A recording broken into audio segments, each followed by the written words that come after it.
A little celebration for you, love. What the fuck?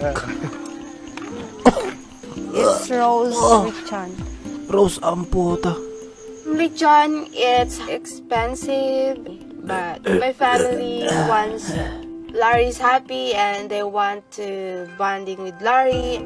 Ina, pinaid niya yun sa bulbul niya tapos linagay sa lechon. Yak. The last time we have lechon, I think when I was a kid. Yak. I see this shit. Tapos napasabi na lang ako ng, what the fuck? Aso lang kinakain ko, di ako kumakain ng baboy. Pero tang ina, ang baho nila, men. Larry, you're Oh the my first God. to taste it. You taste. Oh my God. Putang ina nyong lahat. Putang ina nyo. Kakadroga ko lang, men, pero tang ina wala pa rin akong amats. Putang ina ayoko kainin kasi yung baboy, men. Tang ina dahil alam ko yung tatay niya di naliligo. At yung kamay niya pinanghawak niya yun sa bulbul niya. At pinahid sa lechon. You eat.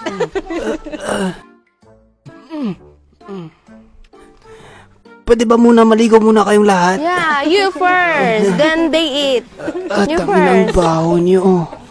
We cook for you. You try it. Lord, sana ligtasin mo ko kahit alam kong di ako maliligtas.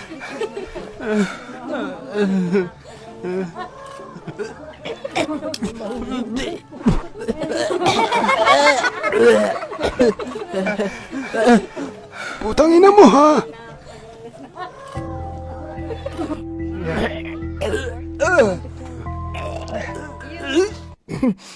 Tangina mong kano ka. Yung lechon na yun, 5 oras pa namin yun inantay bago namin yun ninakaw. Dito sa amin sa Pilipinas, napakawalang hiya talaga yung Amerikano na yan. Walang hiya talaga tong anak ko. Pira lang ang hinahabol, hindi pagmamahal. Puta ina talaga, napagabastos ng Amerikano na yun. Nung ginagawa mo, umaagik-agik ka na naman ba? Putang ina per si Bebe Loves nagalit sa akin. Ngayon lang kasi tumama yung amas ng droga ko sa akin. Tapos doon ko lang nalaman na umaagik-agik na naman siya na parang tanga. Putang ina Englishan ko nga to. Hey! What is matter with you, ha? Your road, you know. Ha? Your road. Putang ina ako, kalsada?